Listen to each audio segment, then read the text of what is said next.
Hello students, today we will discuss Ohm's law.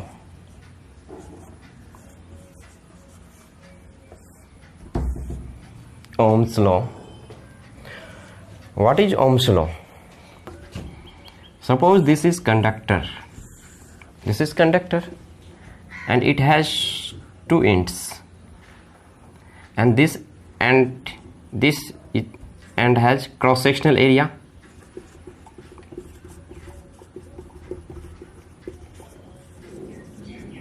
And also cross-sectional area, and this is conductor.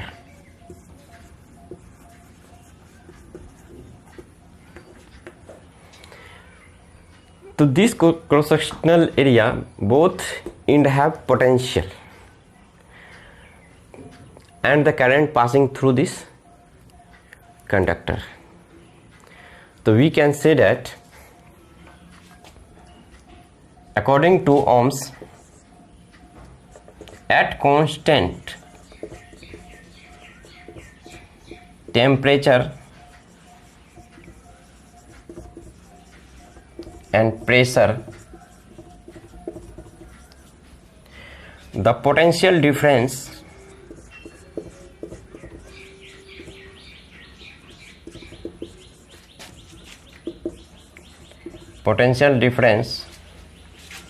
across the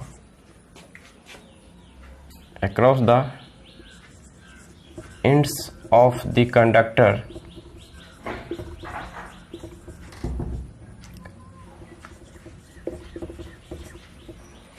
is directly proportional to the current flowing through the conductor.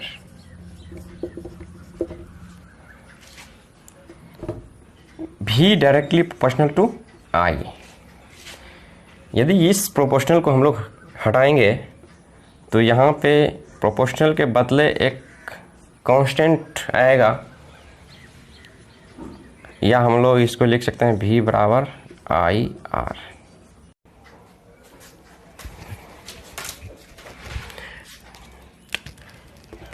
Now we will discuss resistance of a conductor.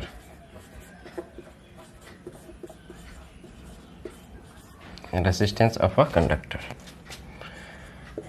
It is that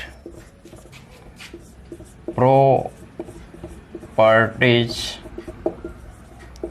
of a conductor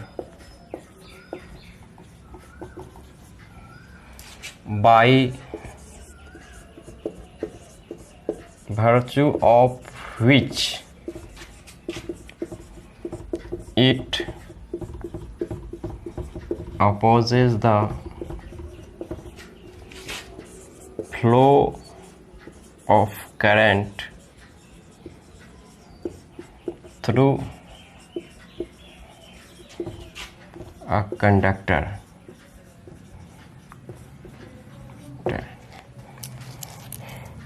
It is the properties of a conductor by virtue of which it opposes the flow of current through the conductor. यदि एक बाधक के तरह ये काम करता है, यानी विरोध करता है. किसका विरोध करता है? जो करंट इस वायर के थ्रू या कंडक्टर के थ्रू फ्लो हो रहा है ना, उसका ये विरोध करता है. यानी by virtue of which it opposes the flow of current.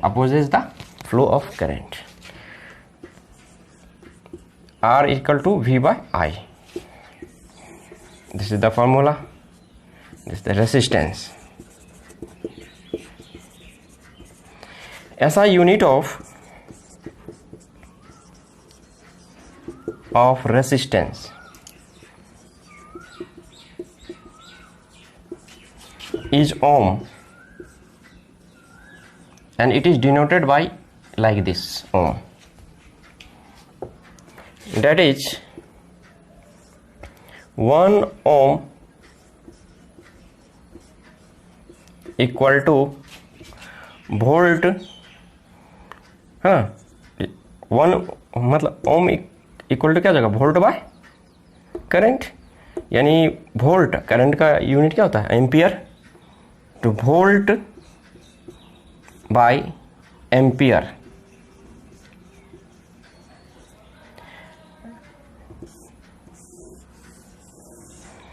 Both unit are correct. आपसे एग्जाम में पूछा जा सकता है that unit of resistance is ohm, सभी लोग जानते हैं, but it is also correct, volt पर ampere is called ohm. Okay, thank you students. Resistivity और specific resistance both are same. Resistivity को ही स्पेसिफिक रेसिस्टेंस भी कहते हैं। रेसिस्टेंस जो हम लोग इससे पहले पढ़े थे उसको हम लोग हिंदी में प्रतिरोध कहते हैं, एंड रेसिस्टिविटी को प्रतिरोधकता कहते हैं, ठीक है। और स्पेसिफिक रेसिस्टेंस को विशिष्ट प्रतिरोध। तो कभी कभी रेसिस्टिविटी पूछे या स्पेसिफिक रेसिस्टिविटी, दोनों सेम है। तो रेसिस्टिविटी ऑफ अ कंडक्टर क्या होता है, defined as the resistance of a conductor of unit length and unit area of a cross sectional, unit length and unit area of a cross section. तो मान चलिए कोई wire है, conductor है, मान चलिए ये इसका क्या हो गया, क्रॉस सेक्शनल एरिया, ये हो गया आपका क्रॉस सेक्शनल एरिया, शॉर्ट में CA लिखते हैं, क्रॉस सेक्शनल एरिया। ये कंडक्टर है, तो this conductor has length L, इस कंडक्टर का लेंथ कितना है L, और इसका रेसिस्टेंस मान चलिए इस कंडक्टर का R मान लेते हैं। तो ये रेसिस्टिविटी जो है ये क्या है, इस कंडक्टर का मतलब जो है इट डिपेंड्स अपॉन द, है ना, नेचर ऑफ मटेरियल, मतलब क्या चीज़ का ये मटेरियल, क्या तार क्या चीज़ का बना हुआ उस पर डिपेंड करता है, ठीक है। तो इसको हम लोग रेसिस्टिविटी को रो के द्वारा सूचित करते हैं। तो मान चलिए अब कभी कभी क्वेश्चन पूछा जाता है कि यदि हम लेंथ को बढ़ा दे तो क्या क्या चीज़ जो है इसमें चेंजिंग हो सकता है। लेंथ को बढ़ाने से क्रॉस सेक्शनल एरिया चेंज होगा, है ना, रेडियस चेंज हो सकता है, लेकिन नेचर ऑफ मटेरियल चेंज नहीं होगा। रो जो है रेसिस्टिविटी चेंज नहीं हो सकता है, ठीक है। यदि मान चलिए गोल्ड का, सोने का ही वायर है, तो उसको यदि मान चलिए खींच के उसको लंबा कर दिए, तो इसका मतलब थोड़ी है कि ये तार की लंबाई खींचने से तार भी चेंज हो जाएगा, मटेरियल भी चेंज हो जाएगा। लंबाई चेंज हो सकता है, क्रॉस सेक्शनल एरिया चेंज हो सकता है, लेकिन ये चेंज नहीं होगा, रो चेंज नहीं हो सकता है, ठीक है।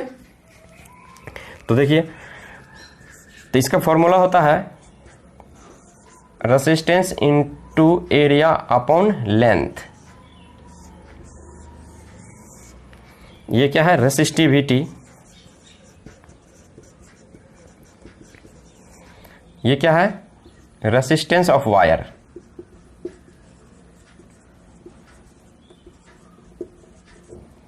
Cross sectional area,